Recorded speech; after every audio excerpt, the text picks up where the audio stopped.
ഓം പരാശക്തേ നമ. നമ്മൾ ഭാഗവത ചിന്തയ്ക്കുള്ളിലേക്ക് പ്രവേശിക്കുമ്പോൾ ഇവിടെ ഭഗവതിയുടെ വിവിധ അവതാരങ്ങൾ ധർമ്മസംരക്ഷണാർത്ഥം സജ്ജന സംരക്ഷണാർത്ഥം വന്നു ചേരുന്നതായും ദുഷ്ടന്മാരായ അസുരന്മാരെ അധർമ്മികളെ നിഗ്രഹിക്കുന്നതായും നമ്മൾ പല കഥകളിലൂടെ കേട്ടു. ഇവിടെ ശുംഭനിശുംഭന്മാർ എന്ന് പറയപ്പെടുന്ന രണ്ട് അസുരന്മാരുടെ ചരിത്രത്തിലേക്കാണ് നമ്മൾ പ്രവേശിക്കുന്നത്.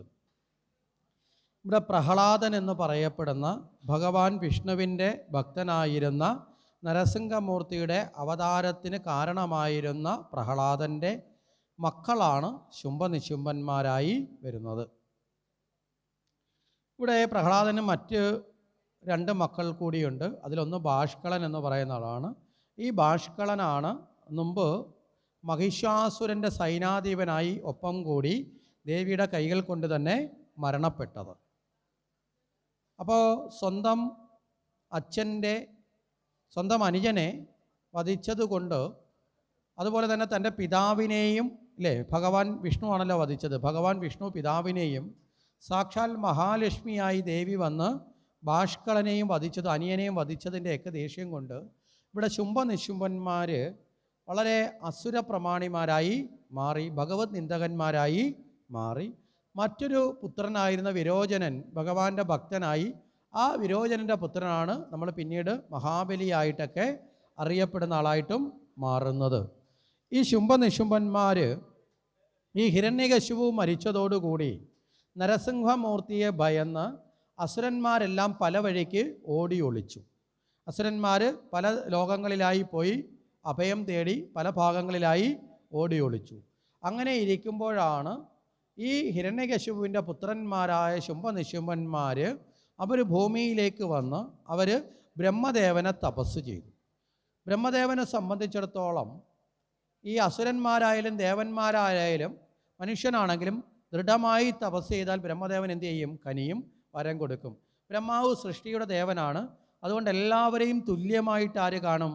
ബ്രഹ്മാവ് കാണും. അപ്പോൾ അവിടെ പക്ഷഭേദമില്ലാതെ അനുഗ്രഹം കൊടുക്കും. അങ്ങനെ അനുഗ്രഹം കൊടുക്കാൻ വേണ്ടി വന്ന സമയത്ത് ചോദിച്ചു, എന്ത് വരമാണ് വേണ്ടത് എന്ന് ചോദിച്ചു. സാധാരണ അസുരന്മാർ പൊതുവിൽ ചോദിക്കുന്ന ഒരു വരം ഉണ്ടല്ലോ, മരണം ഉണ്ടാകരുത് എന്ന വരം തന്നെയാണ് ഇവർ ചോദിച്ചത്. ഞങ്ങൾ വധിക്കപ്പെടാതിരിക്കണം, ഒരിക്കലും ഞങ്ങൾക്ക് മരണം ഉണ്ടാവരുത്. ബ്രഹ്മാവ് പറഞ്ഞു അത് സാധ്യമല്ല, അങ്ങനെ ഒരു വരം ഒരിക്കലും നൽകാൻ സാധ്യമല്ല എന്ന് പറഞ്ഞപ്പോൾ ഇവർ പറഞ്ഞു, അങ്ങനെയാണെങ്കിൽ അയോനിജയായ ഒരു സ്ത്രീയുടെ കൈകൊണ്ടേ മരിക്കാവൂ. അയോനിജ എന്ന് വെച്ചാൽ യോനിദത്തം അല്ലാതെ ഒരു സ്ത്രീയുടെ കൈകൊണ്ടേ മരിക്കാവൂ. സ്ത്രീയുടെ കൈകൊണ്ടേ മരിക്കുക വെച്ചാൽ തങ്ങൾ വലിയ ശക്തിശാലിയാണ്, പ്രതാപശാലിയാണ്, അപ്പം ഞങ്ങളെ കൊല്ലാൻ ഒരു സ്ത്രീക്ക് ഒരിക്കലും സാധിക്കില്ല എന്നുള്ള ഭാവത്തോടു കൂടിയിട്ടാണ് ഇവർ ഈ വരം നേടുന്നത്. പക്ഷേ ഇവർ ഇതിന് തൊട്ടു മുമ്പ് മഹിഷാസുരനെയും അതുപോലെ തങ്ങളുടെ അനുജനായ ബാഷ്കളനെയും ഇതേപോലെ മഹാലക്ഷ്മി സ്ത്രീ രൂപത്തിൽ വന്ന് വധിച്ചതാണ് എന്ന വൃത്താന്തം വിസ്മരിച്ചും പോയി. അത് ഓർത്തിരുന്നെങ്കിൽ ഇങ്ങനൊരു വരം ചോദിക്കില്ല. മനസ്സിലായില്ലേ? ഈ വിനാശകാലത്ത് വിപരീത ബുദ്ധി എന്നൊക്കെ പറയുന്നത് പോലെ യഥാർത്ഥത്തിൽ അത് ഓർക്കാതെയാണ് ഇവർ വരം ചോദിച്ചത്. അങ്ങനെ ഈ വരം നേടി, ഈ വരം കിട്ടിയതോട് കൂടിയിട്ട് അവർ വലിയ പ്രതാപശാലികളായി വരബലം കൊണ്ട് മതിച്ചു, അഹങ്കരിച്ചു. അജ്ഞാനികൾക്ക് എന്ത് കിട്ടിയാലും അവരെന്ത് ചെയ്യും? അഹങ്കാരം പ്രകടമാക്കും. മനസ്സിലായില്ലേ? അജ്ഞാനം എന്ന മൂലകാരണത്തിലുള്ള ആൾക്ക് സമ്പത്ത് കിട്ടിയാലും അറിവ് കിട്ടിയാലും ശക്തി കിട്ടിയാലും അതൊക്കെ എന്തായിരിക്കും? ലോകത്ത് വിനാശത്തിന് വേണ്ടിയിട്ടുള്ളത് ആയിരിക്കും. അപ്പോൾ ആ രീതിയിൽ ഇവർ വിനാശകാരികളായി മാറി, ഇവർ ഉഗ്രപ്രതാപികളായിട്ട് മാറി. അങ്ങനെ ഉഗ്രപ്രതാപികളായ ഇവർ ശുംഭൻ രാജാവായും അനുജൻ നിശുംഭൻ യുവരാജാവായും പ്രഖ്യാപിക്കപ്പെട്ടു. അങ്ങനെ പ്രഖ്യാപിക്കപ്പെട്ടതോടുകൂടി ശുംഭ സാമ്രാജ്യം നിലവിൽ വന്നു. അവിടേക്ക് ഈ ഓടി ഒളിക്കപ്പെട്ട എല്ലാ അസുരന്മാർക്കും തങ്ങൾക്ക് കരുത്തനായൊരു നേതാവ് വന്നു എന്ന് മനസ്സിലാക്കി ഓടി ഒളിക്കപ്പെട്ട അസുരന്മാർ ചിതറി പലയിടത്തായി പോയ അസുരന്മാരെല്ലാവരും എന്ത് ചെയ്തു? അവരെല്ലാം തിരികെ വന്ന് ആരുടെ കീഴിലേക്ക് വന്നു? ശുംഭനിശുംഭന്മാരുടെ മേൽക്കോയ്മ അംഗീകരിച്ച് അദ്ദേഹത്തിൻ്റെ കീഴിൽ അണിനിരന്നു. ഇതേ സമയത്ത് തന്നെ അസുര ഗുരുവായ ശുക്രാചാര്യർ, മനസ്സിലായില്ലേ? അസുരന്മാരുടെ ഗുരുനാഥനായ ശുക്രാചാര്യരെ ഇവർ തങ്ങളുടെ ഗുരുനാഥനായി അവർ സ്വീകരിച്ചു. ആ ശുക്രാചാര്യരാകട്ടെ ഹിരണ്യകശിപുവിൻ്റെ കിരീടം വരെ കൊണ്ട് ശിരസിൽ വെച്ച് ഇവരെ സാമ്രാട്ടായിട്ട് അധിപനായി, സാമ്രാജ്യത്തിൻ്റെ അധിപനായി, ചക്രവർത്തിയായിട്ട് വാഴിച്ചു. ഇത്രയൊക്കെ നടന്നപ്പോഴേക്കും അതിശക്തന്മാരായ അസുര പ്രമാണിമാരെല്ലാവരും വന്ന് ശുംഭനിശുംഭന്മാരുടെ സാമന്തന്മാരായി, ഒപ്പം സ്നേഹിതന്മാരായി ഒപ്പം കൂടി. അങ്ങനെ ശുംഭനിശുംഭന്മാരുടെ ബലം വർദ്ധിച്ചു വരാൻ തുടങ്ങി. കാരണം കൂടുതൽ കൂടുതൽ ക്രൂരന്മാരായ, ദുഷ്ടന്മാരായ, അധർമ്മികളായവർ വന്ന് ഒപ്പത്തിനൊപ്പം ചേർന്നിരിക്കുകയാണ്. അങ്ങനെ ചണ്ടമുണ്ടന്മാരെന്ന് പറയുന്ന 2 സഹോദരങ്ങൾ അവർ വന്ന് കൂടെ ചേർന്നു. അതുപോലെ ദ്രൂമലോചന എന്ന് പറയുന്ന അതിശക്തനായ അസുരൻ വന്നു ചേർന്നു. അതുപോലെ രക്തബീജൻ എന്ന് പറയുന്നൊരു അസുരൻ വന്നു. ഇവിടെ രക്തബീജൻ പ്രത്യേകം നമ്മൾ മനസ്സിലാക്കേണ്ട ഒരു കഥാപാത്രം കൂടെയാണ്. മഹിഷാസുരൻ്റെ പിതാവായിരുന്ന രംഭൻ നമ്മൾ ഇന്നലെ ചർച്ച ചെയ്തിരുന്നല്ലോ അല്ലേ? ആ രംഭൻ ഭഗവാനിൽ നിന്ന് വരം നേടി, അഗ്നിദേവനിൽ നിന്ന് വരം നേടി തനിക്കൊരു പുത്രൻ ഉണ്ടാകണമെന്ന് പ്രാർത്ഥിച്ച് തിരിച്ചു വരുമ്പോഴാണ് ഒരു മൃഗത്തിൽ അല്ലേ കാമം ആശപൂണ്ട് ആ മൃഗത്തിലൂടെ പുത്രന് ജന്മം കൊടുക്കുകയും മറ്റൊരു കാട്ടുപോത്തിനെ കൊണ്ട് വധിക്കപ്പെടുകയും ചെയ്തപ്പോൾ ആ രംഭൻ്റെ ശരീരം ചിതയിൽ വെച്ച് കത്തിച്ചതൊക്കെ നമ്മൾ കേട്ടിരുന്നല്ലോ. ഈ ചിതയിൽ വെച്ച് കത്തിക്കപ്പെട്ട ഈ രംഭനാണ് അടുത്തത് ആരായിട്ട് ജനിച്ചത്? രക്തബീജനായി ജനിച്ചത്. ഈ രക്തബീജനായി ജനിച്ച ഈ രംഭൻ ഈ രക്തബീജനായി ജനിച്ചു കഴിഞ്ഞപ്പോൾ ഇദ്ദേഹവും ഭഗവാനെ തപസ് ചെയ്തിരുന്നു. ഈ ആവശ്യം വരുമ്പോൾ ഇവരെല്ലാം ഭഗവാനെ ആശ്രയിക്കും. മനസ്സിലായില്ലേ? ആശ്രയിച്ച് കഴിവ് കിട്ടിക്കഴിയുമ്പോൾ ഭഗവാനെ തെള്ളിപ്പറയും. ഇതാണ് അസുരന്മാരുടെ ഒരു കാര്യം നേടുവോളം അല്ലേ? നമ്മൾ സാധാരണഗതിയിൽ ഇതായിട്ട് പണ്ട് കാലത്ത് ഇങ്ങനെയുള്ള സ്വഭാവക്കാരെ കുറിച്ച് പറയും. കാര്യം നേടുവോളം, അതായത് പാലം കടക്കുവോളം നാരായണ, അത് കഴിഞ്ഞുള്ളത് പറയണ്ട, യജ്ഞശാലയാണ്, നമുക്കറിയാലോ അല്ലേ? അപ്പോൾ അങ്ങനെയുള്ള ആൾക്കാരുണ്ട്. ഒരിക്കലും നന്ദിയില്ലാത്ത വർഗം, മനസ്സിലായില്ലേ? നന്ദിയും സ്മരണയും ഇല്ലാത്ത അജ്ഞാനികളും അഹങ്കാരികളുമാണ് അങ്ങനെ ചിന്തിക്കുന്നത്. അത്തരം ചിന്താഗതിയിലേക്ക് എത്തപ്പെട്ട ആളാണ് രക്തബീജൻ. അപ്പോൾ ഭഗവാനെ ആശ്രയിക്കുക അസുരന്മാരെല്ലാവരും. ഇവിടെ ഭഗവാനെ ആശ്രയിച്ച് വരം നേടി. എന്താണ് വരമെന്ന് ചോദിച്ചാൽ, തൻ്റെ ശരീരത്ത് നിന്ന് ഏതെങ്കിലും കാരണവശാൽ രക്തം പുറത്തേക്ക് പതിക്കപ്പെട്ടാൽ, കാരണം അസുരന്മാരാകുമ്പോൾ യുദ്ധമൊക്കെ ഉണ്ടാവുമല്ലോ, അപ്പോൾ ഈ രക്തം പുറത്തേക്ക് പതിക്കപ്പെട്ടാൽ ഈ പതിക്കുന്ന രക്തത്തിൽ നിന്ന്, മനസ്സിലായില്ലേ, ഓരോ രക്തബീജൻ പുനർജനിക്കും. ഓരോരോ രക്തബീജന്മാർ പുനർജനിക്കും. ആ രക്തബീജന്മാർ പുനർജനിച്ചു വരും. കേൾക്കാൻ പറ്റുന്നുണ്ടോ? മഴയുടെ ശക്തി ഉള്ളതുകൊണ്ടാണേ.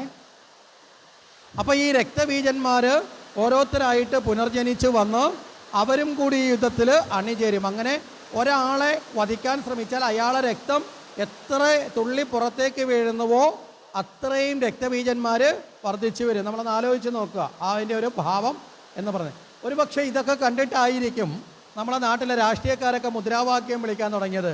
ഓരോ തുള്ളിച്ചോരയിൽ നിന്ന് 1000 പേര് ഉയരുമെന്നൊക്കെ പറഞ്ഞ് പാവങ്ങളെ കൊണ്ടുപോയി അടി കൊള്ളിപ്പിക്കും. അവസാനം അവൻ്റെ രക്തവും പോവും, അവൻ്റെ അച്ഛനും അമ്മയ്ക്കും, മനസ്സിലായില്ലേ, അവൻ്റെ അച്ഛനും അമ്മയ്ക്കും ആളില്ലാതാവും. 1000 പേര് ഉണരത്തില്ല, 500 പേര് ഉണരത്തില്ല, 100 പേര് ഉണ്ടാവത്തില്ല, 10 പേര് ഉണ്ടാവത്തില്ല. അവസാനം കൊണ്ടുപോയി മുദ്രാവാക്യം വിളിപ്പിച്ച ആൾ ഇതൊക്കെ ഉണ്ടാക്കി കാര്യം നേടുമ്പോൾ ആരൊക്കെയാണ് അടി കൊണ്ട് അവനെപ്പോലും മറന്ന് സ്വന്തം കുടുംബത്തിന് നന്നാക്കാൻ വേണ്ടി അവർക്ക് നേടാനുള്ളത് മുഴുവൻ നേടിക്കൊണ്ടു പോകും. ഇതല്ലേ നടന്നുകൊണ്ടിരിക്കുന്നത്? മനസ്സിലായില്ലേ? ഇതൊക്കെ തിരിച്ചറിഞ്ഞാൽ നല്ലതാണ്. കാരണം ജനാധിപത്യമായ ലോകത്ത് ജനകീയമായ ധർമ്മം നമ്മൾ നല്ല വ്യക്തികളെയും നാടിന് വേണ്ടവരെയും തിരഞ്ഞെടുക്കാനുള്ളതാണ്. അല്ലാതെ ഏതെങ്കിലും പാർട്ടികൾക്കോ മറ്റു ആശയത്തിനോ അടിമകളായി നമ്മൾ മാറരുത്. മനസ്സിലായില്ലേ? നല്ല വ്യക്തികൾ അത് ചിന്തിക്കാത്തത് കൊണ്ടാണ് വടി കൊടുത്ത് അടി മേടിക്കുന്നവരായി നമ്മൾ മാറും. നമ്മൾ വടി അങ്ങോട്ട് കൊടുക്കും എപ്പോഴാണ് തിരഞ്ഞെടുപ്പ് വരുമ്പോൾ, പിന്നീട് 5 വർഷം അടി മേടിച്ചുകൊണ്ടിരിക്കും. മനസ്സിലായില്ലേ? അടുത്ത വർഷവും വീണ്ടും വടി കൊടുക്കും, വീണ്ടും അടി മേടിക്കും. ഇതൊക്കെ ഒരു മാറേണ്ട കാലത്താണ് നമ്മൾ ജീവിക്കുന്നത്. ശരി, പറഞ്ഞു വന്നപ്പോൾ അത് സൂചിപ്പിച്ചു എന്ന് മാത്രമേ ഉള്ളൂ. അപ്പോൾ ഇവിടെ ഈ രക്തബീജനും എവിടെ വന്നിട്ടുണ്ട്? ഈ ശുംഭനിശുംഭന്മാരുടെ കൂടെ വന്ന് ചേർന്നിട്ടുണ്ട്. അങ്ങനെ ഇവരെല്ലാവരും കൂടി ആയപ്പോഴേക്കും ഇവരുടെ അഹന്ത അങ്ങോട്ട് വർദ്ധിച്ചു വരാൻ തുടങ്ങി. അങ്ങനെ ഈ അഹങ്കാരം ഒക്കെ വർദ്ധിച്ചു വന്ന സമയത്ത് ഇവർക്ക് തോന്നി ദേവലോകം കൂടി പിടിച്ചെടുക്കണം. ഈ അസുരന്മാർ പിന്നെ നോക്കുന്നത് എവിടെയാ സമ്പത്തുള്ളതെന്നാണ്. മനസ്സിലായില്ലേ? എവിടെ ഐശ്വര്യമുണ്ടോ അതെല്ലാം തങ്ങൾക്ക് വേണം എന്നുള്ള നിലയിലേക്ക് അസുരന്മാർ തയ്യാറാവും. അങ്ങനെ ഇവർ ദേവലോകം ആക്രമിച്ചു. ദേവന്മാരെല്ലാവരും ഭയന്ന് ഓടേണ്ടി വന്നു. അങ്ങനെ ശുംഭനിശുംഭന്മാർ ദേവലോകമൊക്കെ ആക്രമിച്ച് ദേവന്മാരെ എല്ലാം ഓട്ടിച്ചു.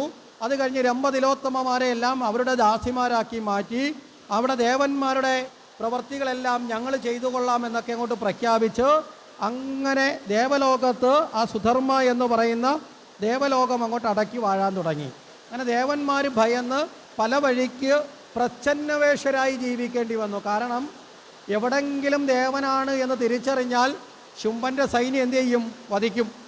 അപ്പോൾ അതുകൊണ്ട് ഇവരെല്ലാം വേഷം മാറി, പല വേഷം മാറി ദേവന്മാർ വല്ല വനത്തിലും ഗുഹകളിലും ഒക്കെ ആയി പല സ്ഥലത്ത് പോയി ഒളിച്ചു താമസിക്കുന്ന അവസ്ഥ വന്നു. അത്രയും ദുഷ്ടന്മാരാണ് ആര്? ശുംഭനിശുംഭന്മാരും ചണ്ടമുണ്ടന്മാരും ദ്രൂമലോചനനും രക്തബീജനും അടക്കമുള്ള ആൾക്കാർ. അങ്ങനെ ഇവരെല്ലാം വിവിധ ഭാഗങ്ങളിൽ പോയി അപ്രകാരം ഒളിച്ച് ആ വസിക്കുന്ന വേളയിൽ ഈ ദേവന്മാരുടെ ഈ അവസ്ഥ കണ്ട് ദുഃഖം വന്ന നാരദ മഹർഷി തൻ്റെ ഈ ദേവന്മാരുടെയൊക്കെ പരാതിയൊക്കെ കേട്ട നാരദർ ബ്രഹ്മദേവനെ വന്ന് കണ്ടു. തൻ്റെ പിതാവായ ബ്രഹ്മദേവനോട് ചോദിച്ചു, ബ്രഹ്മദേവ, അങ്ങ് ഇടയ്ക്കിടയ്ക്ക് എന്തിനാണ് ഈ ചതി ചെയ്യുന്നത്? ദേവന്മാരെ ഇങ്ങനെ കഷ്ടപ്പെടുത്താൻ വേണ്ടി അങ്ങ് ഇടയ്ക്കിടയ്ക്ക് എന്തിനാണ് ഈ അസുരന്മാർ, ഈ അങ്ങയ്ക്കറിയാലോ വന്ന് ചോദിക്കുന്നവന്മാർ ദുഷ്ടന്മാരാണ്, എന്നിട്ടും അങ്ങ് എന്തിനാണ് ഈ വരം കൊടുക്കുന്നത് എന്ന് നാരദർ ആരോട് ചോദിച്ചു? ബ്രഹ്മദേവനോട് ചോദിച്ചു. ബ്രഹ്മദേവനാകട്ടെ നാരദരോട് പറഞ്ഞു, നാരദരെ, അങ്ങ് ജ്ഞാനം നേടിയ ആളല്ലേ, അങ്ങയ്ക്കറിയില്ലേ തീവ്രമായ സാധന, തീവ്രമായിട്ടുള്ള പ്രാർത്ഥന ആര് നടത്തിയാലും അവരിൽ കടാക്ഷിക്കുക എന്നതൊരു ധർമ്മമാണ്. മനസ്സിലായില്ലേ? അപ്പോൾ അവിടെ അസുരനോ ദേവനോ മനുഷ്യനോ ഒന്നുമില്ല. തീവ്രമായി പ്രാർത്ഥിച്ചു കഴിഞ്ഞാൽ അവർക്ക് ആ ഒരു കടാക്ഷം ചൊരിയുക എന്നുള്ളത് ധർമ്മമാണ്. ഞാൻ അതാണ് ചെയ്തത്. അപ്പോൾ ആ ധർമ്മം ചെയ്യാതിരിക്കാൻ എനിക്ക് ആവില്ല എന്ന കാര്യം അങ്ങേക്കറിയില്ലേ? പിന്നീടോ അങ്ങ് ഒരു കാര്യം കൂടി മനസ്സിലാക്കണം. ഇങ്ങനെ ഒരു കാര്യം ഞാൻ ചെയ്യുന്നതിൻ്റെ പുറകിൽ ഒരു രഹസ്യം കൂടിയുണ്ട്. എന്താ? ഈ ദേവേന്ദ്രൻ ഇടയ്ക്കിടയ്ക്ക് അഹന്ത വരും. മനസ്സിലായില്ലേ? ഈ അഹന്ത ആർക്ക് വന്നാലും ദുഃഖം അനുഭവിക്കണം. അഹങ്കാരം ദേവനെന്നില്ല, മനുഷ്യനെന്നില്ല, മനസ്സിലായില്ലേ? അസുരനെന്നില്ല.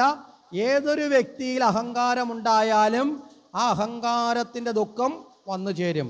ഈ ദേവേന്ദ്രന് ഈ തൻ്റെ സ്ഥാനം എപ്പോഴും തനിക്ക് തന്നെ ഉണ്ടാവണം എന്നുള്ള ഒരഹങ്കാരമുണ്ട്. അങ്ങനെയുള്ള അഹങ്കാരം വരുമ്പോൾ തൻ്റെ സ്ഥാനം സംരക്ഷിക്കുവാൻ വേണ്ടിയിട്ട് ദേവേന്ദ്രൻ തന്നെ പലതവണ, നമ്മൾ ഒന്ന് മധ്യാഹ്നത്തിലും പറഞ്ഞു ഇല്ലേ, നാരായണന്മാരുടെ തപസ്സലക്കാൻ പോയി, നരനാരായണന്മാരുടെ വിശ്വാമിത്രൻ്റെ തപസ്സലക്കാൻ പോയിട്ടുണ്ട്. അതുപോലെ രമ്പനും കരമ്പനിൽ കരമ്പൻ്റെ കാലിലെ പോയിട്ട് വെള്ളത്തിൽ പിടിച്ച് മുക്കിക്കൊന്നു. ഇതൊക്കെ ദേവേന്ദ്രനെ തൻ്റെ സ്ഥാനം നിലനിർത്താൻ വേണ്ടിയിട്ട് ചെയ്യുന്ന പ്രവർത്തികളാണ്. അപ്പോൾ ഈ സ്ഥാനമോഹിയായിരുന്ന് സ്ഥാനത്തിരിക്കുമ്പോൾ അവിടെ ഇരുന്നു കൊണ്ട് അഹന്തയിലെത്തി ധർമ്മത്തെ മറന്ന് അവിടെ ഇരുന്ന് മധുസൽക്കാരം നടത്തി അവിടെ രംഭതിലോത്തമമാരുടെയൊക്കെ ഡാൻസും ഒക്കെ കണ്ട് ഇടയ്ക്ക് സ്വയം മറക്കുന്ന സ്വഭാവം ആർക്കുണ്ട്? ഇന്ദ്രനുണ്ട്. അതുകൊണ്ട് ഇന്ദ്രൻ്റെ അഹങ്കാരം കൂടി ശമിപ്പിക്കാൻ ഇടയ്ക്കിടയ്ക്ക് ഒരു അടി കൊടുക്കുന്നത് നല്ലതാണ്. ഇങ്ങനെ ഒരു ഓർമ്മപ്പെടുത്തൽ നല്ലതാണ് എന്നാര് പറഞ്ഞു? ബ്രഹ്മാവ് നാരദരോട് പറഞ്ഞു. അതുമാത്രമല്ല, കാലത്തിൻ്റെ ഗതിയാണ്. എല്ലാ കാലത്തും ഒരുപോലെ സുഖമായിരിക്കാൻ പറ്റുമോ? എല്ലാവർക്കും എല്ലാ കാലത്തും ഒരുപോലെ സുഖമായിരിക്കാൻ പറ്റില്ല. ആർക്കും പറ്റില്ല. സുഖങ്ങൾ വരും, അതുപോലെ തന്നെ എന്തും ഉണ്ടാവും? ദുഃഖങ്ങളും ഉണ്ടാവും. എല്ലാ കാലത്തും ശാശ്വതമായ ഒന്നല്ല സുഖമെന്ന് അറിയുക എന്നുള്ളതും പ്രധാനമാണ്. അപ്പോൾ അതുകൊണ്ടാണ് ഇതൊക്കെ സംഭവിക്കുന്നത് എന്ന് പറഞ്ഞു.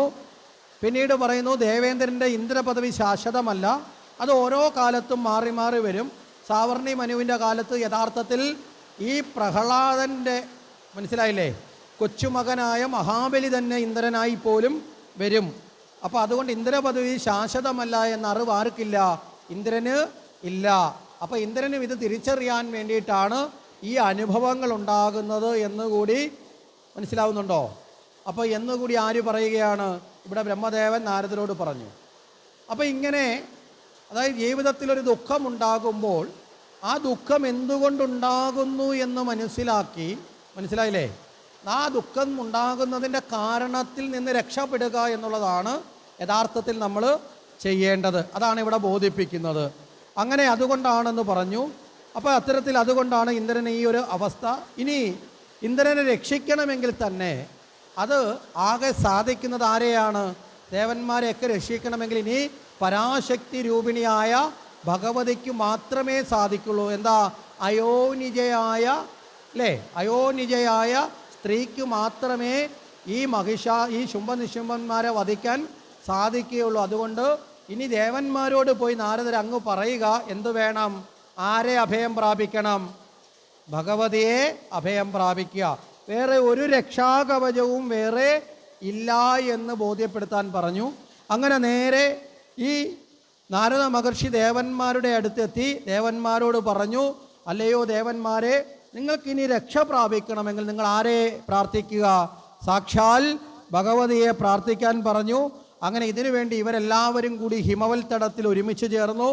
ആ ഹിമവൽ തടത്തിൽ ഹിമാലയത്തിൻ്റെ സാനുക്കളിൽ വന്ന് അവർ ഉഗ്രമായ പ്രാർത്ഥനയോടുകൂടി ദേവിയെ, ആദിപരാശക്തി സ്വരൂപിണിയായ ആ ഭഗവതിയെ പ്രാർത്ഥിച്ചു. അല്ലയോ ഭഗവതി, ഭക്തന്മാർക്ക് എപ്പോഴും കരുണ ചൊരിയുന്നവളായിട്ടുള്ള ശക്തി സ്വരൂപിണിയായ ഭഗവതി, ദുഃഖം വരുമ്പോൾ ആശ്രയിക്കുവാൻ വേണ്ടി സർവശക്തി സ്വരൂപിണിയായി ശിവനോടൊപ്പം പാർവതിയായും വിഷ്ണുവിനോടൊപ്പം ലക്ഷ്മിയായും ബ്രഹ്മാവിനോടൊപ്പം സരസ്വതിയായും വാഴുന്ന ആ അമ്മ മഹാമായെ അവിടുന്ന് പ്രത്യക്ഷപ്പെട്ട് ഈ ദുഃഖത്തിൽ നിന്ന് ഞങ്ങളെ സംരക്ഷിക്കണമെന്നൊക്കെ പറഞ്ഞ് സാക്ഷാൽ ഭഗവതിയെ ആ കാളിയായും ഭദ്രയായും ചാമുണ്ടിയായും ദുർഗയായും സരസ്വതിയായും ഒക്കെ എല്ലാ ഭാവത്തിലും ഭഗവതിയുടെ നാമം ചൊല്ലി ഇവരെല്ലാവരും ചേർന്ന് ഭഗവതിയെ പ്രാർത്ഥിച്ചു. എല്ലാവരും ഭഗവതിയെ പ്രാർത്ഥിച്ച ആ വേളയിൽ സാക്ഷാൽ ആദിപരാശക്തിയായ അമ്മ മഹാമായ ഉഗ്രസ്വരൂപിണിയായ പാർവതീഭാവത്തോടുകൂടി പ്രത്യക്ഷപ്പെട്ടു. ആ ഭഗവതി അങ്ങനെ പാർവതീഭാവസ്വരൂപിണിയായ അമ്മ മഹാമായ അവിടെ പ്രത്യക്ഷപ്പെട്ടു. അങ്ങനെ പ്രത്യക്ഷപ്പെട്ട ഭഗവതിയിലേക്ക് തന്നെ ആ ദേവന്മാരിൽ നിന്നും ത്രിമൂർത്തികളിൽ നിന്നുള്ള ആയുധങ്ങളും മറ്റുമൊക്കെ വന്നു ചേർന്നു. അങ്ങനെ ശക്തിസ്വരൂപിണിയായ ഭഗവതി ദേവന്മാരോട് പറഞ്ഞു, അല്ലയോ ദേവഗണങ്ങളെ, നിങ്ങളുടെ ദുഃഖത്തിന് ഞാൻ അറുതി വരുത്തുന്നുണ്ട്, നിങ്ങളുടെ പ്രാർത്ഥനയിൽ ഞാൻ സന്തുഷ്ടനായി. അതുകൊണ്ട് തന്നെ ഞാനിതാ വളരെ വേഗത്തിൽ തന്നെ എവിടേക്ക് പോകും? ശുംഭനിശുംഭന്മാരെ ഇല്ലാതാക്കാൻ പോകും. എന്താ കാരണം?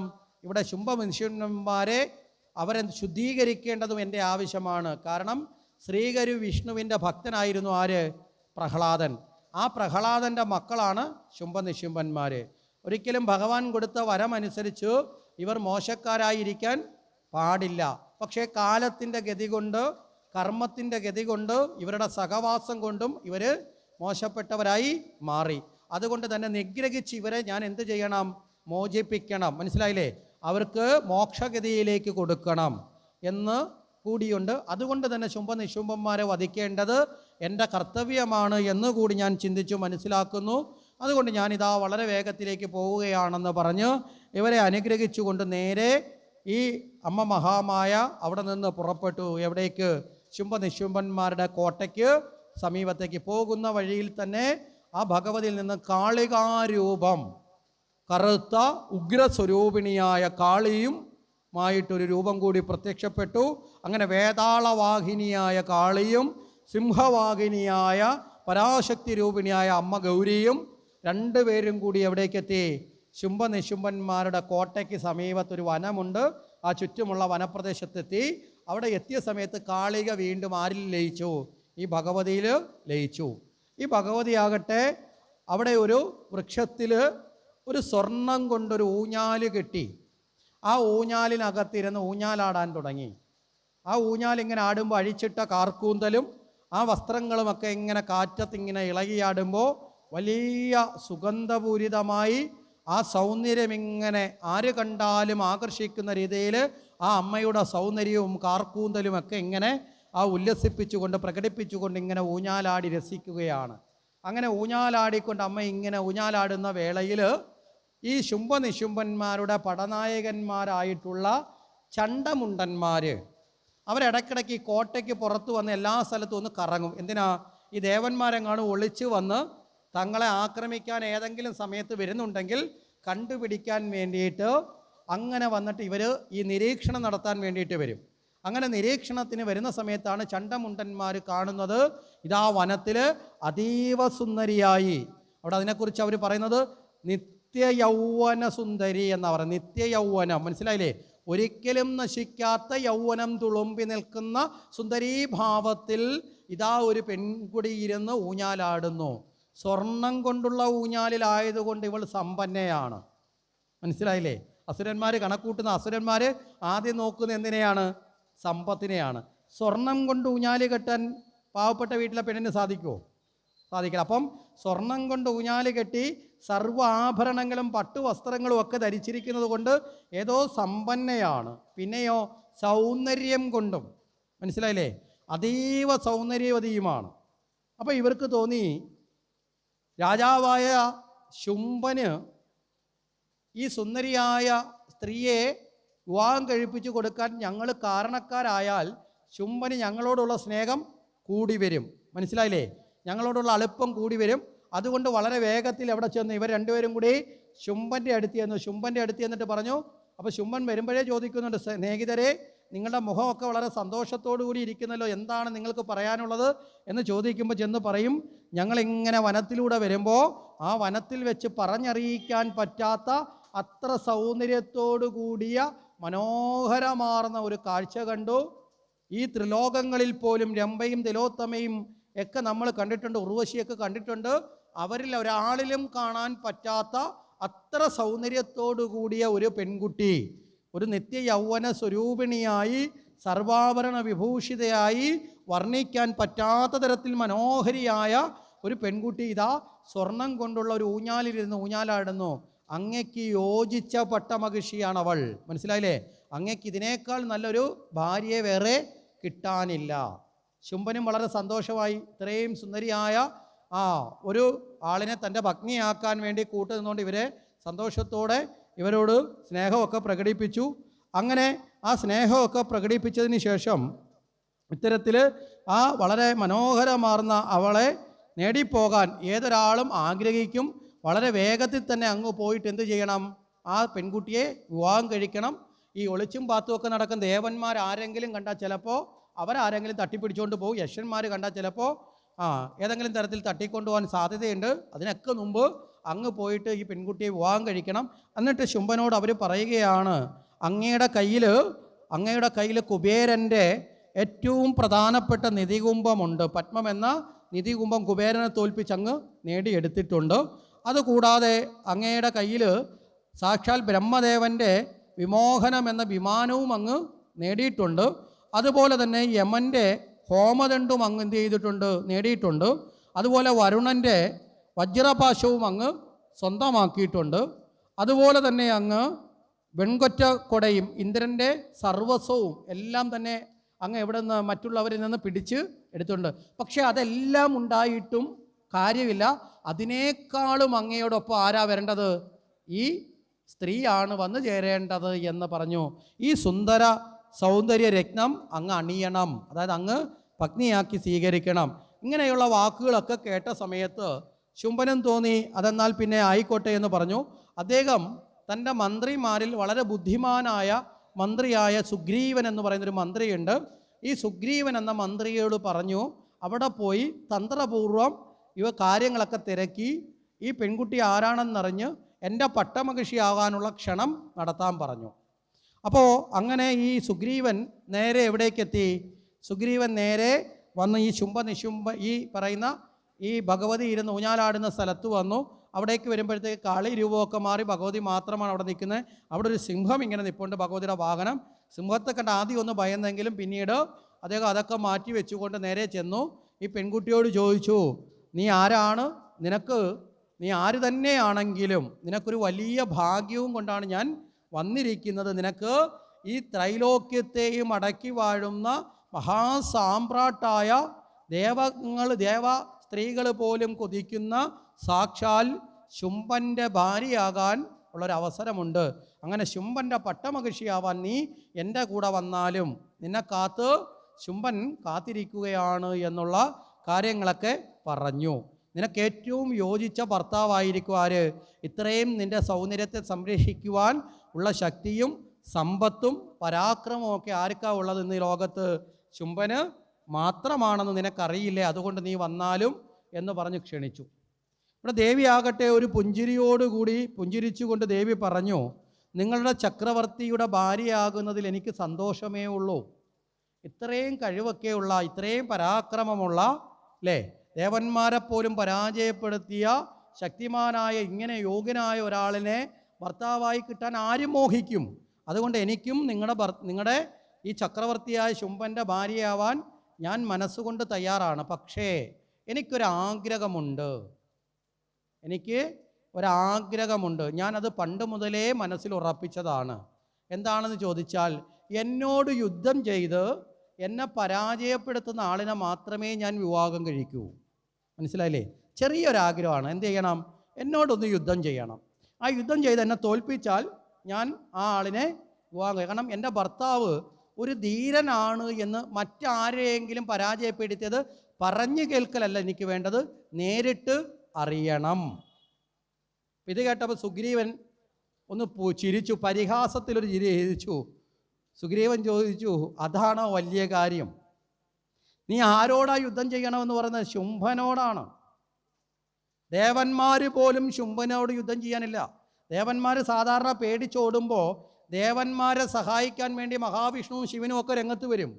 ഇവിടെ അവർ പോലും മിണ്ടാതെ എവിടെയോ ഒളിച്ചിരിക്കുക. മനസ്സിലായില്ലേ? ദേവന്മാരെ സഹായിക്കാൻ സാധാരണ വരുന്ന ശിവനും വിഷ്ണുവിന് പോലും എന്ത് സാധിക്കുന്നില്ല? ഇവിടെ ദേവന്മാരെ രക്ഷിക്കാൻ സാധിക്കുന്നതേയില്ല. ആ അവസ്ഥയാണ് ഉള്ളതെന്ന് നീ അറിയണം. പിന്നെയോ, വിഷ്ണു പോലും വരാത്തതിൻ്റെ പുറകിലൊരു കാര്യമുണ്ട്. വിഷ്ണുവിൻ്റെ ഭക്തനായ പ്രഹ്ലാദൻ്റെ മക്കളാണ്. മനസ്സിലായില്ലേ? അപ്പം വിഷ്ണു ഭക്തനായ പ്രഹ്ലാദൻ്റെ മക്കളെ ഭഗവാൻ വിഷ്ണു പോലും വന്ന് വധിക്കുകയില്ല. അപ്പം നിനക്ക് സഹായത്തിന് വിളിച്ചാൽ ദൈവങ്ങൾ പോലും വരാനില്ല. പിന്നെ നീ എന്തിനാണ് ഇങ്ങനെ യുദ്ധം ചെയ്തത് ചോദിച്ചപ്പോൾ പറഞ്ഞു, അങ്ങനെ വലിയ യുദ്ധമൊന്നും വേണ്ട. ഞാനിങ്ങനെ ഒരാഗ്രഹം എൻ്റെ മനസ്സിൽ പണ്ട് മുതലേ ഞാൻ ഇങ്ങനെ മനസ്സിൽ ചിന്തിച്ചത് കൊണ്ട് പേരിനൊരു യുദ്ധം, മനസ്സിലായില്ലേ, വന്നൊന്നൊരു യുദ്ധം ചെയ്യണം. പേരിനൊരു യുദ്ധം ചെയ്ത്, എനിക്കറിയാം എന്നെ നിസ്സാരമായിട്ട് ആര് പരാജയപ്പെടുത്തും, എന്നെ നിസ്സാരമായിട്ട് ശുംഭൻ പരാജയപ്പെടുത്തുമെന്നൊക്കെ എനിക്കറിയാം. പക്ഷെ പേരിനെങ്കിലും എൻ്റെ ഒരു ആഗ്രഹമാണ്, പേരിനെങ്കിലും എൻ്റെ ഭർത്താവ് ധീരനാണെന്ന് ഞാൻ സ്വയം അറിയണം, അതുകൊണ്ട് എന്ന് പറഞ്ഞു. അങ്ങനെ നേരെ ഈ സുഗ്രീവൻ അതിനെന്താ എന്ന് പറഞ്ഞുകൊണ്ട് വളരെ വേഗത്തിൽ എവിടെ എത്തി?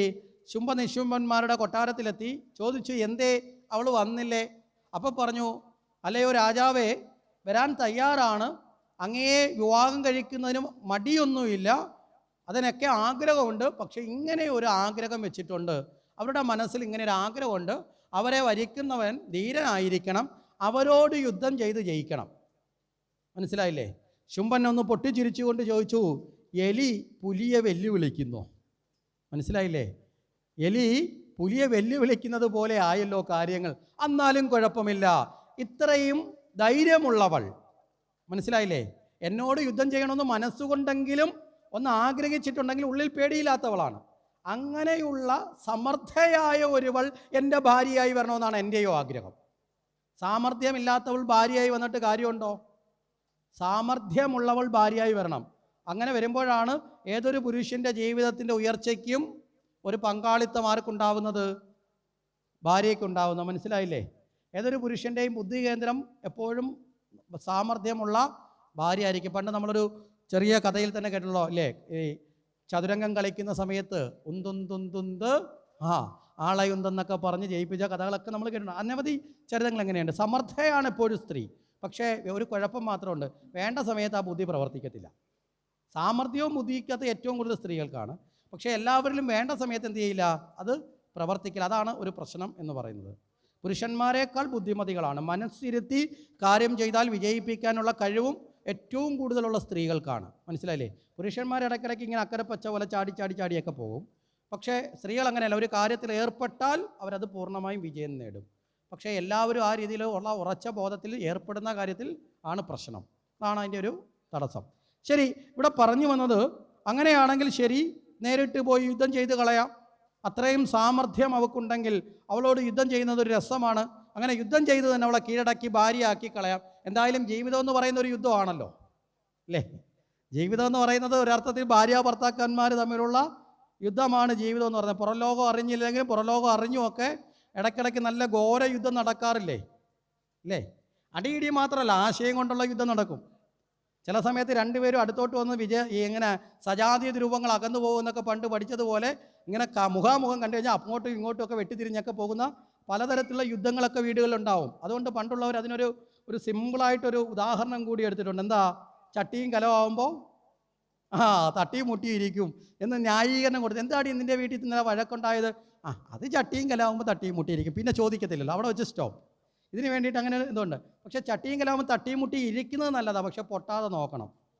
മനസ്സിലായി? വക്കും വിളമ്പും പൊട്ടുന്നത് പോലെ തട്ടിയും മുട്ടിയാൽ പിന്നെ കൂട്ടിച്ചേർക്കാൻ കുറച്ച് പ്രയാസമാണ് എന്നുകൂടി നമ്മൾ മനസ്സിലാക്കണം. അപ്പോൾ എന്തായാലും വിവാഹം കഴിഞ്ഞാലും യുദ്ധം വേണം. അപ്പം വിവാഹത്തിന് മുമ്പ് തന്നെ ഒരു യുദ്ധം നടത്തി താൻ്റെ ശക്തി തെളിയിച്ചാൽ പിന്നെ വിവാഹം കഴിഞ്ഞൊരു യുദ്ധം വേണ്ട എന്നുള്ളതും കൂടി ഇവിടെ നമ്മൾ മനസ്സിലാക്കുക. ശരി, എന്തായാലും ഇവിടെ യുദ്ധത്തിന് പോകാൻ വേണ്ടി ശുംഭൻ തയ്യാറായപ്പോൾ നിശുംഭൻ കയറി ഇടപെട്ടു. നിശുംഭൻ പറഞ്ഞു, അനിയൻ പറഞ്ഞു, ജ്യേഷ്ഠ അങ്ങ് പോകരുത്. എന്താ കാരണം? അങ്ങ് നേരിട്ട് പോവുകയാണെങ്കിൽ ഒരു പീറപ്പെണ്ണിനെ പിടിക്കാൻ വേണ്ടി, ഭാര്യയാക്കാൻ വേണ്ടി, അവളോട് യുദ്ധം ചെയ്യാൻ വേണ്ടി ഇതാ ശുംഭൻ പോയി എന്നൊരു നാണക്കേടുണ്ടാവും. അതിനേക്കാളും നല്ലത് നമ്മുടെ ഏതെങ്കിലും ഒരു സൈന്യാധിപനെ അയച്ച്, അത്ര അഹങ്കാരമാണെങ്കിൽ നമ്മൾ എത്രയോ ശക്തന്മാരാണ്, നമ്മുടെ അത്രയും ശക്തിയൊന്നും വേണ്ട, അവൾ അഹങ്കാരം കൊണ്ട് പറയുന്നതാണ്. അവളുടെ അഹങ്കാരം തീർക്കാൻ വേണ്ടി ഏതെങ്കിലും ഒരുത്തനെ വിട്ടാൽ മതി. മനസ്സിലായില്ലേ?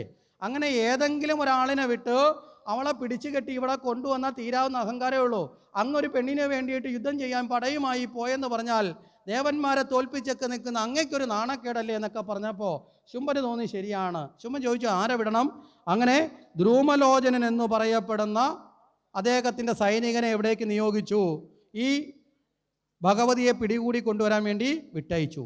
ദ്രുമലോചൻ അങ്ങനെ നേരെ സൈന്യമൊക്കെ ആയിട്ട് എന്തായാലും ഒരു വഴിക്ക് പോകുന്നതാണല്ലോ, ഒറ്റയ്ക്ക് പോകണ്ട, പരാക്രമിയൊക്കെയാണ്, എന്നാലും ഒരു സൈന്യ സമേതമായിട്ട്. കാരണം എന്താ, ഈ സൈന്യത്തെ കാണുമ്പം തന്നെ ഒന്ന് ഭയന്നാൽ പിന്നെ യുദ്ധം വേണ്ടല്ലോ എന്നുള്ള നിലയിൽ യുദ്ധമൊക്കെ ആകുമ്പോൾ പരിക്കുമൊക്കെ പറ്റും. അപ്പോൾ ദേഹത്ത് പരിക്കും പറ്റണ്ട, അതുകൊണ്ട് സൈന്യ സമേതമായിട്ട് എവിടേക്ക് എത്തി? ഈ പറയുന്ന വനത്തിലേക്ക് എത്തി. ഇങ്ങനെ വനത്തിലേക്ക് എത്തുമ്പോഴേക്കും അവിടെ ഇരുന്ന പരാശക്തിയായ ദേവത അങ്ങ് മറഞ്ഞിട്ട് പകരം ഈ ദേവിക്ക് പകരം കാളീ രൂപം പ്രത്യക്ഷപ്പെട്ടു. ദ്രുമലോചൻ അവിടെ ചെന്നിട്ട് ചോദിച്ചു, ഇതാണോ ചണ്ടമുണ്ടന്മാർ പറഞ്ഞ സുന്ദരി? ഇതാണോ സുഗ്രീവൻ വന്ന് കണ്ടിട്ട് ഇവിടെ ശുംഭൻ്റെ ഭാര്യയാക്കാൻ, പട്ടമഹിഷിയാക്കാൻ വേണ്ടി സെലക്ട് ചെയ്ത പെൺകുട്ടി? എന്താ കാരണം?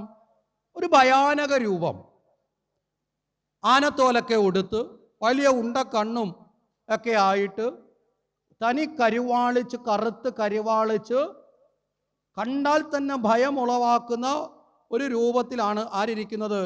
കാളിയായിട്ട് ഭഗവതി ഇങ്ങനെ ഉഗ്ര രൂപത്തിൽ, തമോ ഗുണഭാവത്തിൽ ഇങ്ങനെ ഇരിക്കുന്നത്. ഇതാണോ ഈ പൊട്ടക്കണ്ണനാണോ ചണ്ടമുണ്ടന്മാർ? ഈ സുഗ്രീവൻ പൊട്ടക്കണ്ണനാണോ? എന്താ പറ്റിയത്? എന്തായാലും വേണ്ടില്ല, തന്നെ അയച്ച കാര്യമല്ലേ, ഇനി അവരുടെ കണ്ണിന് എന്തെങ്കിലും കുഴപ്പമുണ്ടായതായിരിക്കും, എന്തായാലും ഇവിടെ പിടിച്ചുകൂടി അവിടെ കൊണ്ടു കൊടുക്കാം, ശുംഭൻ്റെ അടുത്ത് എത്തിക്കാം എന്ന് പറഞ്ഞുകൊണ്ട് നേരെ ചെന്നിട്ട് പറഞ്ഞു, ഞാൻ ആരാണെന്നറിയാമോ? ഞാൻ ശുംഭനിശുംഭന്മാരുടെ സൈനാധിപന്മാരിൽ ഒരാളാണ്, ദ്രുമലോചനാണ്. മര്യാദയ്ക്ക് ഞാൻ മുമ്പിൽ നടക്കും, എൻ്റെ പുറവിൽ ഇഞ്ഞ് നടന്നു വന്നേക്കണം. ഞാൻ നിന്നെ കൂട്ടിക്കൊണ്ടുപോകാൻ വന്നതാണ്. അപ്പോൾ ഈ സമയത്ത് കാളി പറഞ്ഞു, കൂട്ടിക്കൊണ്ടുപോകാൻ വന്നതൊക്കെ ശരിയാണ്, നീ വാചകോടി നിർത്ത്, നീ വാചകോടി നിർത്തിയിട്ട് നിനക്ക് അത്ര തൻ്റെ ഇടം ഉണ്ടെങ്കിൽ നീ എന്നെ കൊണ്ടുപോകാൻ നോക്കാൻ പറഞ്ഞു. അങ്ങനെ ഈ കാളിയുമായിട്ട് ഉഗ്രമായ യുദ്ധത്തിലേർപ്പെട്ടു. ഈ ഉഗ്ര യുദ്ധത്തിൻ്റെ ഇടയിൽ ദ്രുമലോചന എന്ത് ചെയ്തു? കാളി ഒരു ശീൽക്കാരത്തോടു കൂടി ഭസ്മമാക്കി മാറ്റി അവിടെ ആ രീതിയിലേക്ക്, അങ്ങനെ അതിഭയങ്കരമായ യുദ്ധത്തിൻ്റെ ഒടുവിൽ അവിടെ ഈ പറയുന്ന ഈ ദ്രുമലോചന ഭഗവതി വധിച്ചു. അങ്ങനെ ദ്രുമലോചനെ ഭഗവതി വധിച്ച വൃത്താന്തമറിഞ്ഞ് മറ്റു സൈനാധിപന്മാരായ ചണ്ടമുണ്ടന്മാരോട് ഇവിടേക്ക് പോകാൻ വേണ്ടിയിട്ട് ആര് പറഞ്ഞു? ശുംഭനിശുംഭന്മാർ പറഞ്ഞു, നിങ്ങൾ പോവുക, നിങ്ങളെ കൊണ്ട് സാധിക്കും എന്ന് പറഞ്ഞ് ചണ്ടമുണ്ടന്മാരെ യാത്രയാക്കി. ചണ്ടമുണ്ടന്മാർ ഇവിടേക്ക് വരുമ്പോഴേക്കും ഭഗവതി രണ്ട് രൂപവും ഒരേ സമയത്ത് പരാശക്തിയും കാളിയുമായി നിന്നുകൊണ്ട് ആ ദേവത ഇവരോട് യുദ്ധം ചെയ്തു. അതിശക്തമായ യുദ്ധം നടന്നു. ആ അതിശക്തമായ യുദ്ധത്തിൽ പലരെയും കൊന്നുകൊണ്ട് കാളിയാകട്ടെ ഇതിനുള്ളിലേക്ക് കടന്നു കയറിക്കൊണ്ട്, ഇടയ്ക്കിടയ്ക്ക് പരാശക്തിയായ ദേവത പറയും കാളിയോട് കയറി അടിച്ചോളാൻ പറയും. ആ സമയത്ത് കാളി ഈ സൈന്യത്തിൻ്റെ ഇടയിൽ കയറി സർവനാശം വരുത്തിക്കൊണ്ട് ഭൈരവീ രൂപം ധരിച്ച് മറ്റൊരു രൂപത്തിലേക്ക് മാറി ഉഗ്രഭാവത്തോടു കൂടി വേതാള രൂപിണിയായി മായായക്ഷി പോലെ ആഞ്ഞടിച്ചുകൊണ്ട് ഈ അസുരന്മാരെ എല്ലാവരെയും കൊന്നൊടുക്കി അങ്ങനെ നേരെ അവസാനം നേരെ ഈ ചണ്ടമുണ്ടന്മാരുടെ ശിരസിനെ ദേവി ഛേദിച്ചു. അങ്ങനെ ചണ്ടമുണ്ടന്മാരുടെ ശിരസിനെ ഛേദിച്ചതുകൊണ്ട് അവിടെ ചണ്ടനെ വധിച്ചതുകൊണ്ട് ചണ്ഡികയെന്നും മുണ്ടനെ വധിച്ചതുകൊണ്ട് ചാമുണ്ടിയും എന്ന പേരിൽ ദേവി പ്രസിദ്ധയായി മാറി. അങ്ങനെ ചണ്ടമുണ്ട നിഗ്രഹിയായി ചണ്ഡികയായും ചാമുണ്ടിയായും ഭഗവതി മാറി. ഇത് കഴിഞ്ഞതോടുകൂടി ശുംഭനും നിശുംഭനും പറഞ്ഞു, രക്തബീജനെ അയച്ചു. രക്തബീജ അങ്ങ് പോവുക, അങ്ങ് പോയി ഏത് വിധേനയാണെങ്കിലും വേണ്ടിയില്ല, ഇനി ജീവനോടെ അവളെ കിട്ടിയില്ലെങ്കിലും വേണ്ടിയില്ല, വധിച്ചേക്കാൻ പറഞ്ഞു, എന്തായാലും കൂട്ടിക്കൊണ്ടുവരണം എന്ന് പറഞ്ഞ് രക്തബീജനെ അയച്ചു. രക്തബീജനും ഇതുപോലെ സൈന്യസമേതനായി വന്നു. വരുന്ന സമയത്ത് ദേവിയുടെ ആ ഭാവത്തെ കണ്ടു. ഈ സമയത്ത് ദേവി ആദിപരാശക്തിയായ ഭഗവതി പറഞ്ഞു, ഇവനോട് എതിരിടാൻ എനിക്ക് താല്പര്യമില്ല, അതുകൊണ്ട് ഹേ കാളി നീ എതിരിട്ടോളാൻ പറഞ്ഞു. ആ സമയത്ത് രക്തബീജൻ സ്വയം നിന്ന് പറഞ്ഞു, ഞാൻ ആരാണെന്നറിയാമോ? ഞാൻ ഉഗ്രശക്തിമാനാണ്, ഞാൻ ഉജ്ജ്വല മാർത്താണ്ഡനായി ജനിച്ചവനാണ്. അതായത് ഉജ്ജ്വല മാർത്താണ്ഡ വെച്ചാൽ സൂര്യനെപ്പോലെ ഉജ്ജ്വല ശക്തിയോട് കൂടിയവനാണ്, എന്നോട് അടുക്കുന്നാൽ ഭസ്മമായി പോകും എന്നൊക്കെ പറഞ്ഞുകൊണ്ട് സ്വയം അങ്ങോട്ട് പുകഴ്ത്താൻ തുടങ്ങി. ഇതൊക്കെ പറഞ്ഞപ്പോഴത്തേക്ക് ദേവി അട്ടഹസിച്ചുകൊണ്ട് പൊട്ടിച്ചിരിച്ചുകൊണ്ട് പറഞ്ഞു, നീ ഇന്ന് ഉദിച്ചത് ശരിയാണ്, പക്ഷേ ഇന്നത്തോടുകൂടി അസ്തമിച്ചു കഴിഞ്ഞാൽ ഇനി ഒരിക്കലും നീ ഉദിക്കുകയില്ല. കാരണം നിന്റെ അന്ത്യം ഉറപ്പിച്ചു കൊള്ളുക, ഇനി ഒരു ഉദയം നിനക്കില്ല എന്ന് പറഞ്ഞുകൊണ്ട് ഭഗവതിയുമായി യുദ്ധത്തിലായി. അങ്ങനെ അതിഘോരമായ യുദ്ധത്തിൽ ഇവൻ അയക്കുന്ന അസ്ത്രങ്ങളെയെല്ലാം ഭഗവതി പിടികൂടി തൻ്റെ വായിലിട്ട് ചവച്ചിട്ട് ആ കാളിക ഈ അസ്ത്രങ്ങളെ മുഴുവൻ തുപ്പി ഈ അസുരൻ്റെ ദേഹത്തേക്ക് തെറിപ്പിക്കും. അങ്ങനെ ഘോരമായ യുദ്ധത്തിന് ഒടുവിൽ ആകാശത്തേക്ക് ഉയർന്നു പൊങ്ങുന്ന രക്തബീജനുമായി ദേവി ഉയർന്നു പൊങ്ങി. അങ്ങനെ ശക്തമായ യുദ്ധം നടന്നു. രക്തബീജൻ ഇടയ്ക്ക് വെച്ച് മോഹാലസ്യപ്പെട്ടു. ഈ സമയത്ത് ശുംഭനിശുംഭന്മാർ വന്ന് യുദ്ധത്തിലേർപ്പെട്ടു. അങ്ങനെ ശുംഭനിശുംഭന്മാരോടൊപ്പം യുദ്ധം ചെയ്തുകൊണ്ടിരിക്കുന്ന ആ സാഹചര്യത്തിൽ ദേവി ദുർഗയായും കാളിയായും രണ്ട് രൂപം, പരാശക്തിയായും മറ്റൊരു രൂപം എന്നുള്ള നിലയിൽ ത്രിശക്തി രൂപിണിയായി ഭഗവതി മാറി. അങ്ങനെ ശുംഭനിശുംഭന്മാരുമായി യുദ്ധത്തിലേർപ്പെടുന്ന സമയത്ത് തന്നെ രക്തബീജൻ മോഹാലസ്യത്തിൽ നിന്ന് ഉണർന്നു. രക്തബീജനും യുദ്ധത്തിലേക്ക് വന്നു. വീണ്ടും കാളികയുമായി യുദ്ധത്തിലേർപ്പെടുന്ന സമയത്ത് രക്തബീജൻ്റെ ശരീരത്തു നിന്ന് രക്തം തെറിക്കുമ്പോൾ ആ രക്തത്തിൽ നിന്ന് അനേകം രക്തബീജന്മാർ അതേ രൂപത്തിൽ ഇങ്ങനെ ജനിക്കാൻ തുടങ്ങി. ഇത് കണ്ടപ്പോഴേക്ക് ശുംഭനിശുംഭന്മാർക്ക് സന്തോഷമായി. കാരണം എന്താ? ഈ വീഴുന്ന തുള്ളി രക്തങ്ങളിൽ നിന്ന് അനേകം അസുരന്മാർ ജനിക്കുന്നു. ഇങ്ങനെ വന്നപ്പോഴേക്ക് പരാശക്തിയായ അമ്മ മഹാമായ കാളികയെ നോക്കി ഒന്ന് പുഞ്ചിരിച്ചു. ആ പുഞ്ചിരിയുടെ സമയത്ത് തന്നെ കാളിക മുകളിലേക്ക് ഉയർന്നു ചാടി വേതാളമാകട്ടെ ഓടി നടന്ന് ഈ രക്തബീജൻ്റെ ശരീരത്തിൽ നിന്ന് ഒരു തുള്ളി രക്തം വീണാൽ അന്നേരം നിലത്ത് വീഴാതെ നക്കി കുടിക്കാൻ തുടങ്ങി. ഈ ദേവി വാ പിളർത്തി ഉഗ്രശാലിയായി മാറിക്കൊണ്ട് ഈ രക്തബീജനെയും കൂടെ ജനിച്ച സർവരെയും വായിലേക്ക് വാരിയിട്ടങ്ങ് വിഴുങ്ങി. കാരണം പിന്നെ രക്തം നിലത്ത് വീഴില്ലല്ലോ. മുഴുവൻ ആൾക്കാരെയും ഉള്ളിലേക്ക് വാരിയിട്ട് അങ്ങോട്ട് വിഴുങ്ങി. രക്തബീജൻ്റെ കഥ കൂടി കഴിഞ്ഞപ്പോഴേക്കും അവിടെ നിശുംഭൻ, അനിയനായ നിശുംഭൻ ദേവിയോട് എതിരിട്ടു. ആ നിശുംഭനെയും ദേവി വധിച്ചു.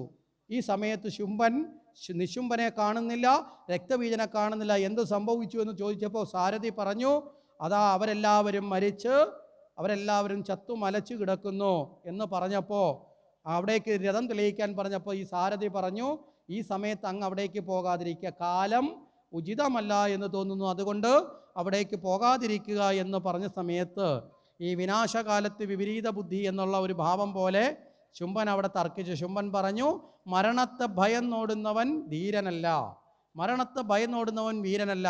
മരണത്തെ ഭയന്ന് ഞാൻ ഓടുന്നില്ല, പകരം കാലം എന്തു തന്നെ ആയിക്കോട്ടെ, കാലം കൊണ്ട് ദുഃഖം ദേവന്മാർക്ക് വന്നിട്ടുണ്ട്, ശിവഭഗവാന് വന്നിട്ടുണ്ട്, വിഷ്ണുവിന് പോലും ദുഃഖം വന്നിട്ടുണ്ട്. പണ്ട് വിഷ്ണുവിൻ്റെ ശിരസ് ശരീരത്തിൽ നിന്ന് തെറിച്ച് നഷ്ടപ്പെട്ടിട്ടുണ്ട്. അങ്ങനെയൊക്കെ സംഭവിച്ചിട്ടുണ്ട്. അതുകൊണ്ട് എനിക്കും വരാനുള്ളതാണെങ്കിൽ അത് വന്നുകൊള്ളട്ടെ എന്നൊക്കെ പറഞ്ഞുകൊണ്ട് നേരെ ശുംഭൻ പട നയിച്ച് നേരെ അവിടേക്കെത്തി. അങ്ങനെ ശുംഭൻ അവിടേക്ക് എത്തുന്ന സമയത്ത് ശുംഭൻ ഇതെല്ലാവരും നഷ്ടപ്പെട്ടു, ഇതൊക്കെ അറിയാമെങ്കിലും ഈ ദേവിയെ കണ്ടപ്പോൾ ഉള്ളിലുണ്ടായ മോഹം, മനസ്സിലായില്ലേ? ആ മോഹം എന്ത് ചെയ്തു? വീണ്ടും പൊങ്ങി വന്നു. ഇതാണ് ഈ മോഹങ്ങളുടെ ഒരു അപകടം. കൂടെ തന്നെ സഹായിക്കാൻ വന്ന തൻ്റെ അനുജൻ മരിച്ചു, മറ്റുള്ള സുഹൃത്തുക്കൾ മരിച്ചു, ബന്ധുമിത്രാദികൾ മരിച്ചു, എല്ലാവരും നഷ്ടപ്പെട്ടിട്ടും വീണ്ടും ഈ മോഹം വന്നപ്പോൾ ദേവിയോട് ചെന്നിട്ട് ഇവിടെ ശുംഭൻ പറയുകയാണ്, ഞാൻ എല്ലാം ക്ഷമിക്കാം, എന്ത് വേണം? നീ എൻ്റെ ഭാര്യയായിട്ട് കൂടെ വരണം. മനസ്സിലായില്ലേ? ഇതാണ് മോഹത്തിൻ്റെ ഒരവസ്ഥ. മനുഷ്യൻ മരണക്കിടക്കയിലേക്ക് എത്തുമ്പോഴും അവൻ ശരിയായ കാര്യത്തെ ബോധ്യപ്പെടാതെ മോഹങ്ങളുടെ പുറവിൽ പാഞ്ഞുകൊണ്ടേയിരിക്കും എന്ന് പറയുന്നത്. ആ അവസ്ഥയിലേക്ക് ആരെത്തി? ശുംഭനെത്തി. ശുംഭൻ ഇത്തരത്തിലൊക്കെ ആവശ്യപ്പെട്ട് ചെല്ലുമ്പോൾ ദേവി ചോദിച്ചടാ മൂഢ, നിനക്ക് വേണ്ടിയിട്ടല്ലേ ഇവരെല്ലാം വന്ന് മരിച്ചത്, ഇവരെല്ലാം കഷ്ടപ്പെട്ടത്, എന്നിട്ട് അവരെയും മറന്നുകൊണ്ട് നീ എന്നെ നേടാൻ മോഹിക്കുന്നുണ്ടെങ്കിൽ നീ അക്ഷരാർത്ഥത്തിൽ അജ്ഞാനിയാണ്. ഇനി നിൻ്റെ മോഹമൊക്കെ നടക്കട്ടെ, ഞാൻ ആദ്യം തന്നെ പറഞ്ഞല്ലോ എന്നെ യുദ്ധത്തിൽ എന്ത് ചെയ്യണം, പരാജയപ്പെടുത്തണം എന്ന് പറഞ്ഞുകൊണ്ട് ദേവി ആയുധങ്ങളെടുത്ത് യുദ്ധത്തിന് തയ്യാറായി. ശുംഭനും ആയുധങ്ങളെടുത്ത് തയ്യാറാക്കി ഘോരമായ യുദ്ധം. പരാക്രമിയായ ശുംഭൻ, ആ പരാക്രമിയായ ശുംഭൻ്റെ കൈകളാദ്യം ഭഗവതി അരിഞ്ഞു. കൈകൾ രണ്ടും അരിഞ്ഞപ്പോഴേക്കും ശുംഭൻ നിലത്ത് വീണു. ആ ശുംഭൻ തൻ്റെ കാലുകൊണ്ട് ഭഗവതിയെ ചവിട്ടാൻ വേണ്ടി, ആഞ്ഞു ചവിട്ടാൻ വേണ്ടി തയ്യാറായി. ഭഗവതിയെ ആഞ്ഞു ചവിട്ടുന്ന കാലുകൾ രണ്ടും അരിഞ്ഞിട്ടു. അങ്ങനെ കയ്യും കാലും അരിഞ്ഞിട്ടിട്ടും ശുംഭൻ മാറിയില്ല. ശുംഭൻ തൻ്റെ ശിരസ് ഉയർത്തിക്കൊണ്ട് കാലുകളില്ലാത്ത കൈകളില്ലാത്ത കബന്ധമായ ആ ശുംഭൻ ശിരസ്സുകൊണ്ട് ദേവിയുടെ മുന്നിലേക്ക്, ദേവിയുടെ മാറിടത്തിലേക്ക് ആഞ്ഞിടിക്കാൻ മുന്നോട്ട് കുതിച്ച സമയത്ത് ഭഗവതി തൻ്റെ ത്രിശൂലം കൊണ്ട് ശുംഭൻ്റെ മാറിടം പിളർന്ന് ശുംഭനെ വധിച്ചു. ശുംഭനിശുംഭന്മാരെ വധിച്ച് ലോക കല്യാണിയായി പരിലസിച്ചുകൊണ്ട് ആദിപരാശക്തിയായ ജഗദീശ്വരിയായ മഹാദേവിയായി ആ ദേവത നിറഞ്ഞങ്ങനെ നിൽക്കുമ്പോൾ ദേവന്മാരെല്ലാവരും അവരുടെ ഒളിത്താവളങ്ങളൊക്കെ വിട്ടുവന്ന് ആ അമ്മ മഹാമായയെ സ്തുതിച്ചു. ആപൽക്കാരിണിയായി സദാസമയത്തും ഞങ്ങൾക്ക് ആശ്രയിക്കുവാൻ നീയല്ലാതെ, ലോകപാലിനിയായി സർവ്വദുഃഖവും തീർക്കുവാൻ അമ്മയല്ലാതെ മറ്റാരുമില്ല എന്ന് സ്തുതിച്ചുകൊണ്ട് അവരെല്ലാവരും ഭഗവതിയുടെ പാദങ്ങളിൽ നമസ്കരിച്ചു. അങ്ങനെ അമ്മ മഹാമായയുടെ